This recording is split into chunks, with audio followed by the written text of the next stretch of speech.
Thank you all for coming to hear about an American original, Leo Sowerby, who born in Michigan in 1895. He came back to the Midwest when he died at the age of 73. He died in Ohio. His main work had been in Chicago, so he really didn't get away from the Great Lakes much, with the exception of some time later in his life in Washington, D.C., in his retirement years. But Dr. Leo, as he was known to a lot of church musicians, most people thought of him as composing lots of anthems and organ pieces. And so at one point, he was the most published American church music composer ever. Obviously, just like Babe Ruth and Hank Aaron, other people do come along, and these amazing records do fall away as other people find they can publish even more by just hitting a few buttons and spit out 10 more anthems. But nevertheless, he wrote for children's voices quite a bit. He wrote for mixed choir, for the organ, and then he also was a composer in every genre except opera and ballet. So there are 5 symphonies, and concerti, and a lot of chamber music, and a lot of solo vocal music. So I just wanted to bring you a little bit up to date, because born in 1895, and it was 18 years later, that he had his violin concerto premiered by the Chicago Symphony. He showed up in Chicago to go to music school, and somehow the Chicago Symphony said, "Oh yeah, we'll take this kid's music and perform it." So here he was, off to a big start.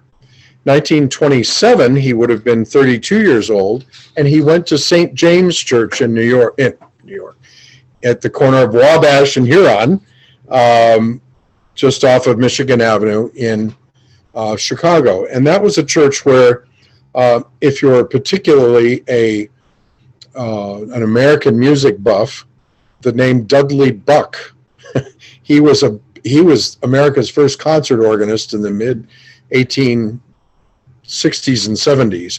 And Dudley Buck had moved from Hartford to Chicago to become the musician at St. James Church in 1870.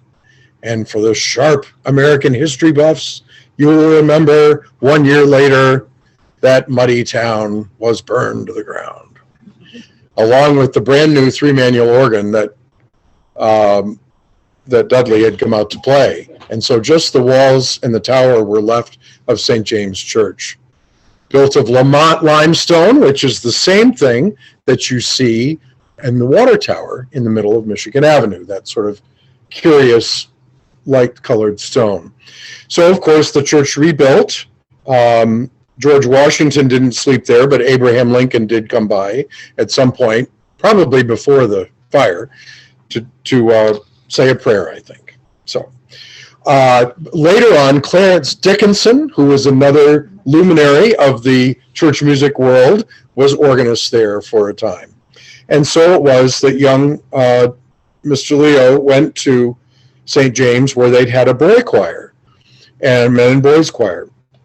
And the boy choir was so poor that he agreed with the priest to abolish it, and they established a mixed choir.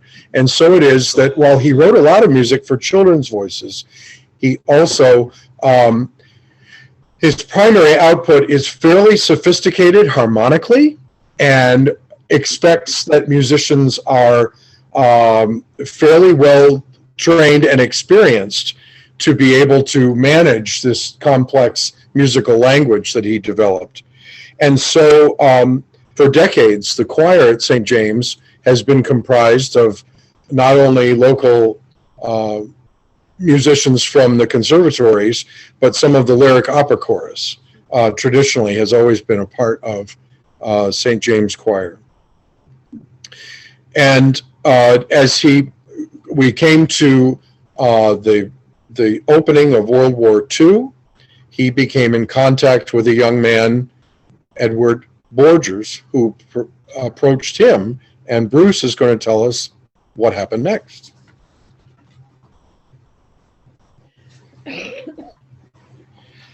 Edward Borgers was a student at the University of Chicago, and he approached Sowerby with an opera libretto that he had written. He was an English and music major, double major at the University of Chicago. So he approached him with this opera libretto, which Sowerby immediately told him, of course, I don't write opera. So, but he stuck it in his briefcase, evidently, and was impressed enough with it that in 1935 or 1938, Sowerby contacted Borgers, who by then was a PhD teaching in Michigan, and he contacted him and asked if he would like to collaborate on a piece for Good Friday. And the Forsaken of Man was the result of that collaboration. It's, if you look at your sheets for a second, I can tell you a little bit about the piece. It's a combination of all four Gospels in various parts. It's mostly Matthew, but it has multiple excerpts pasted in from the other Gospels as well.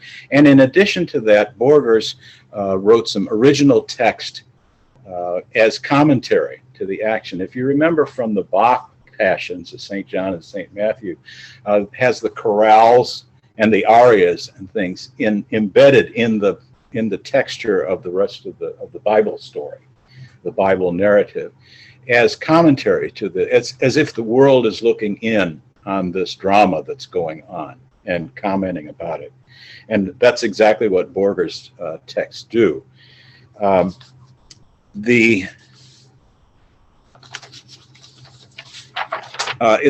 piece is divided into a prologue, which sets up the drama at the beginning, then 4 parts, and each of these parts is then subdivided into several scenes, as you'll see here.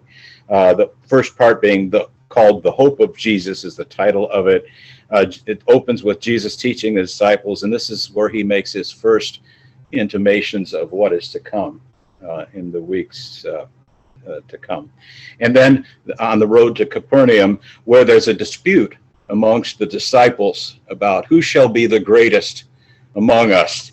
And I have a little excerpt of that. It's interesting to me that that he uses different musical compositional techniques to depict different things. One of the things that you'll find are that the moments of tension and of confusion, of disagreement, are always set contrapuntally. You know, the voice is coming in at different times. And a lot of times it's in canon, which is an exact copy. One voice, like row, row, row your boat, or the exact same music, but starting at different times. And so you get this illusion of a crowd sort of in confusion and all the different voices talking at different times.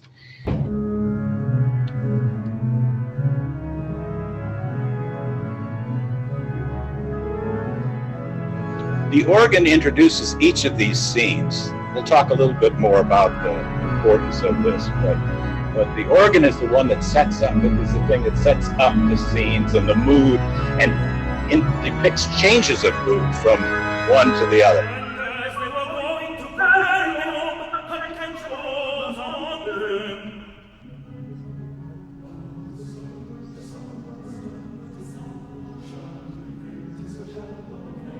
Starts with this kind of whisper, and then it gradually grows and grows and grows.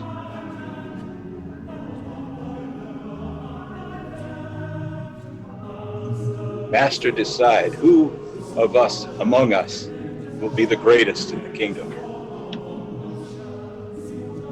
One voice, and then the other imitates.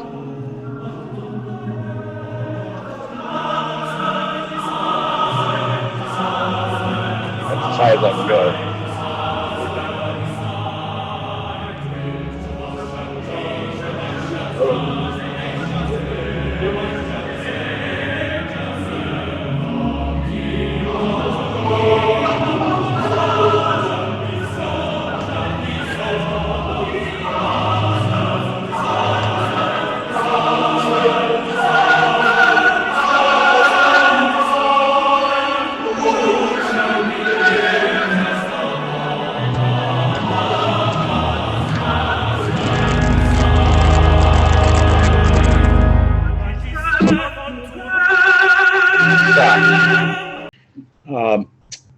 talk a little bit about the elements of it. There are, as many of the Passion settings, Bach, but also before him, Heinrich Schütz and many composers before and after, they would set the Passion story as if it was an opera, with soloists taking on the various characters, Jesus, Peter, Pilate, all of those characters that appear would be sung by different solo voices. And then the chorus also is a character. The chorus takes on the roles of the disciples. It takes on the role of the crowd in the scenes before Pilate and around the cross at the crucifixion. It takes on these it's the priests in the scene where they're bargaining with Judas with the pieces of silver. All of those group scenes are taken on by the chorus. The chorus also is the person who delivers the group that delivers these commentaries, almost like the chorales in the Bach Passions. These little commentaries that introduce each of the scenes and that periodically show up here. And then finally the organ. The organ is the kind of the root of the thing. It's the thing that kind of pastes it all together. It provides not only a continuous accompaniment throughout the whole piece, but it provides those kind of changes from the happy times to the sad times to the angry times as the mood changes. You hear it first in the organ, and you even hear some of the themes that are sung by the chorus or the soloists when they come in the organ part, before and after them. It's a little like Wagner, with the leitmotifs and stuff like that. That the instrumental sections are very often the things that changes the mood for you, and so these are the kind of elements that are involved with the different parts. Now let's go on to the next little section that I have here. This is the scene of the Last Supper.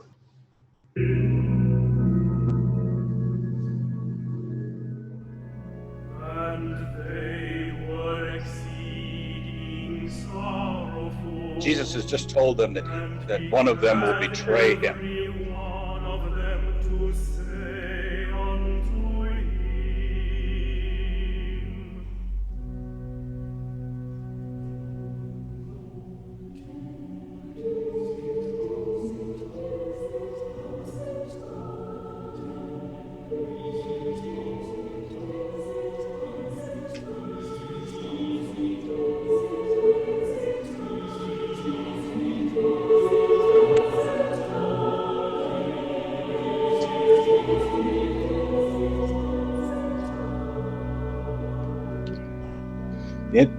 Another thing that kind of struck me is that Sowerby was at one time kind of a jazz arranger. He did arrangements for the Paul Whiteman Orchestra.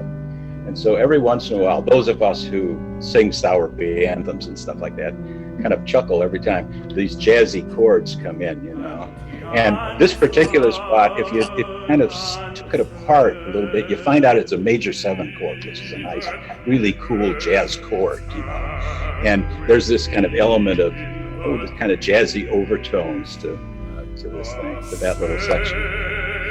At the beginning of part 4, you have this. Stop. You have this kind of dirge. And in the earlier part 2, there's these tremendous big procession where it's the Palm Sunday thing. Everybody's waving the palms, and it's almost like a parade as Jesus is coming in. So you have these really loud, very major triads, consonant sort of chords in it. Here, that same sort of idea, the same mood, changes to this dirge, and with the text, "Where now are the glad hosannas?" because the early celebratory procession is now funeral dirges. All Jesus followers have abandoned him. The crowd is dispersed, the disciples have fled, and the hopes of the new kingdom have all disappeared.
I have a habit of, both as a singer and as a conductor, of circling the hard pages.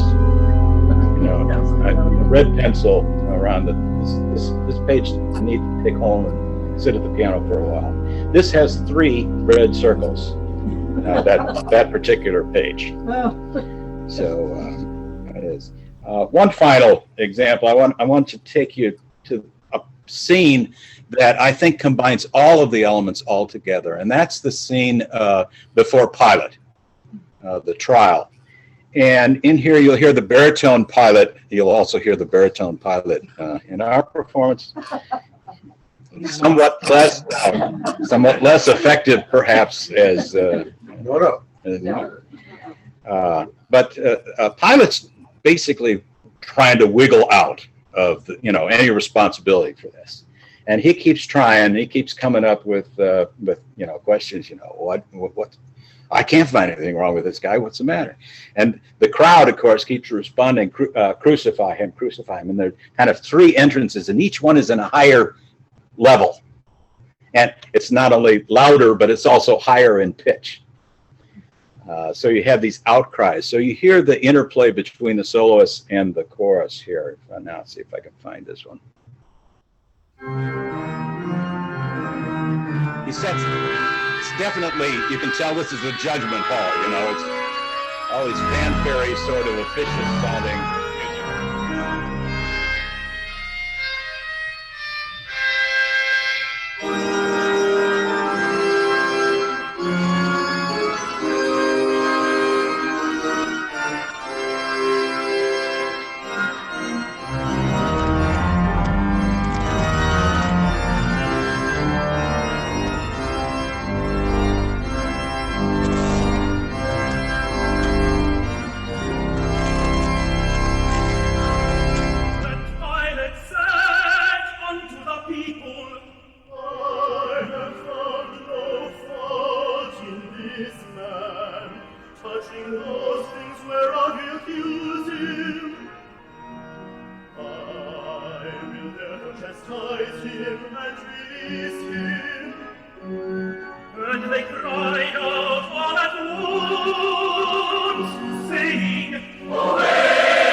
and washed his hands before the multitude, saying,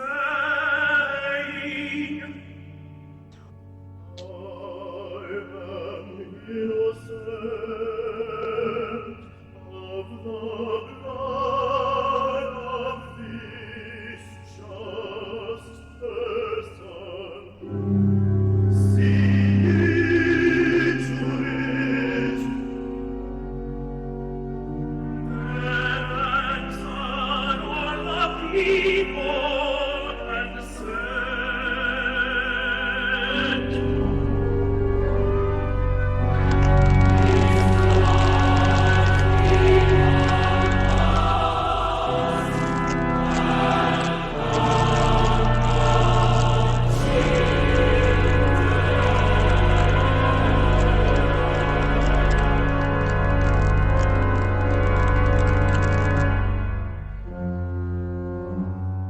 So another crashy, dissonant chord.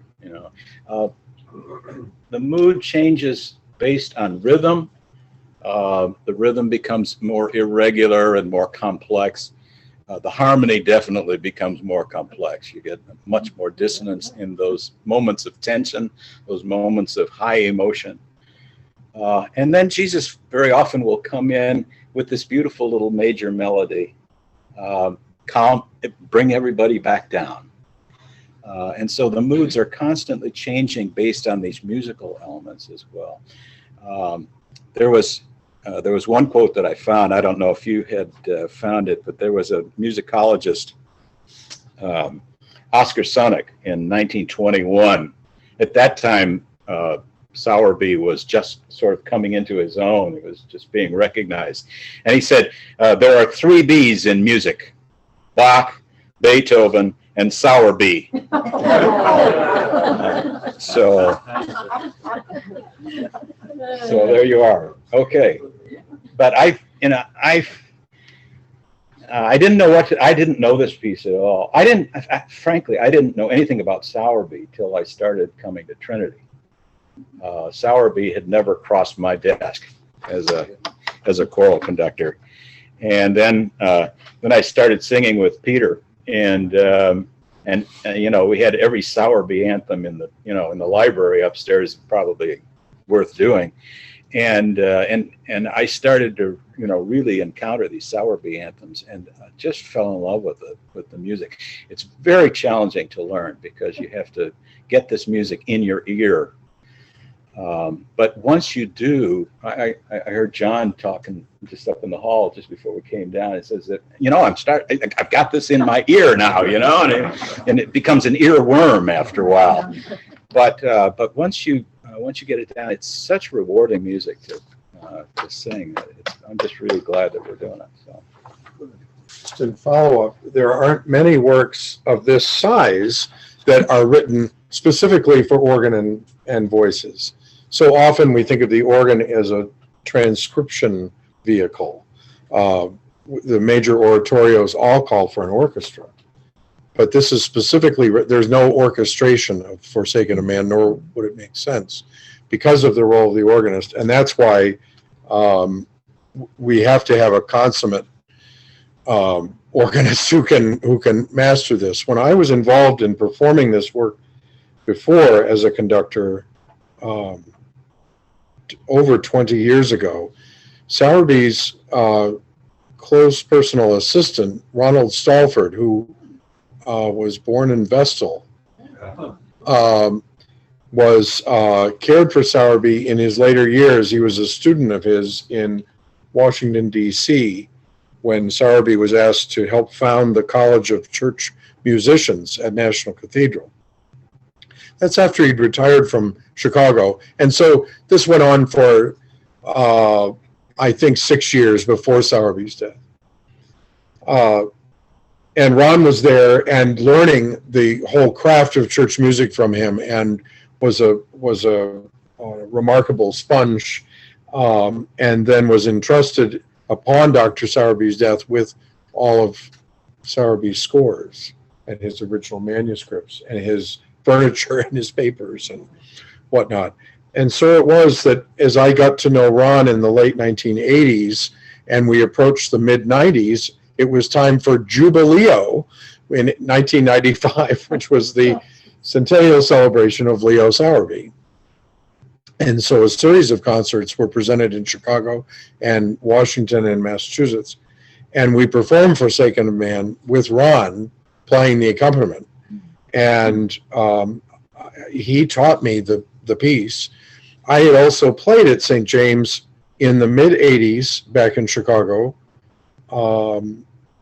This would have been 15 years after Sowerby's death, but I was the assistant organist to, and when we would perform Sowerby works, the organist copy had the doctor's own blue pencil markings, specifically blue pencil.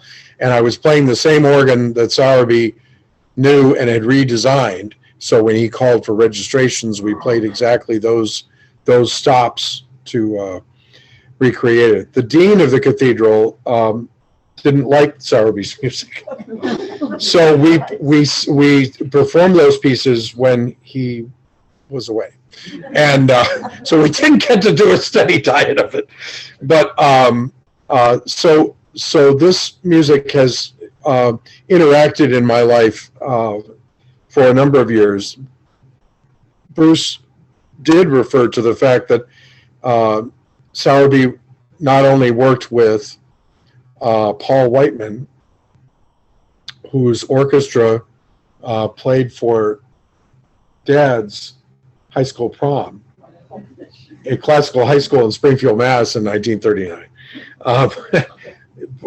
Sowerby wasn't there by then, but it was unusual for someone in a strict church music language to be working in the dance idioms. He also was conductor of an army band in Europe for his military service. So I'm very grateful that you did play these excerpts, and that's the William Ferris Chorale. They were based at St. James Cathedral in Chicago, quite active from the 70s through into the aughts, I guess, into the 20. I forget the date of this performance. Was it that early? Okay. It's not recorded at St. James, but that's a professional choir that took on the work. The guy that's the tenor that sings the narrator, the evangelist, I think was his successor in that chorale. I think that's what it says. Yes, I'd forgotten about that, but he was performing at St. James, and that brings us to our evangelist is Kevin Bryant, our regular tenor soloist. So he's knitting the story together. Who is a conductor and soloist and composer from New York City. He is one of the men of the choir at St. Thomas Church, and he's coming up to perform the role of Jesus, which is a fairly high baritone. And then our own John Shelhart is singing the part of Caiaphas and of Judas and of Peter. And we all know the Passion story well enough that you can imagine each of those has quite a personality, as does John Shelhart. So he is able to personify all of these so effectively, and they're cast in different ranges. Judas is down in the cellar, and his notes are particularly chilling, his part. And then, as we've said, that Bruce is singing the role of Pilate. We have this is not a complete telling of the Passion story. We don't hear about the Marys. We don't go to the tomb. There are a lot of things that don't happen. If you just hold in your mind the words of the prologue, that's really the theme of this. It's not just a telling of the story. It's how are we responsible in our faith to be faithful, and when we don't, All have failed him and come short. So it's a bit of a cautionary tale to all of us. So there are only two small women's parts, a damsel and a maid, which maybe reflects 1939, and that is Christina and Deanna from our choir singing that. And the most demanding role is not certainly that of the conductor, it is of the organist. William Trafka was for a number of years at St. Bartholomew's in New York City, which is a one-of-a-kind, opulent Episcopal church on Park Avenue, a big Byzantine building with an organ, I think almost exactly 5 times the size of ours. That's in the back and the front and the sides and the roof and everywhere else. And the new console alone, I think, was just over 1.2 million, just the console. And so Bill Trafka grew up in Philadelphia, and he studied in the Cleveland area, and he was organist at the church my grandparents attended, the church my mother grew up in Shaker Heights, First Baptist of Cleveland. And a young Bill Trafka took that job and went on from there to move to New York City. And when I moved to New York in 1990, we saw each other briefly. And because of Facebook, we've kind of stayed in touch. And this piece came up, and I said, Bill, would you? He had retired about a year before the pandemic began. He'd retired from St. Bartholomew's, which is a 70-hour-a-week position. 3 on the music staff and a large paid choir. And he said, you really are going to take on Forsaken? He said, it's been my dream to play this piece. And I said, oh, Bill. And he said, but he's so hardworking. He said, I am absolutely committed to doing this work, and I would love to have the privilege of learning it and playing it. How do you say no? So, and he is so thoroughly prepared. He spent 12 hours practicing here 2 weeks ago, and he's coming again on Tuesday. And it's because of his artistry that we will experience this piece, and we have the right number of singers, 45 in the chorus. We have the right amount of organ. Any less would not cut it. And so it is but for you to come at 6 o'clock on the 3rd and share in this experience. So, thank you, Bruce.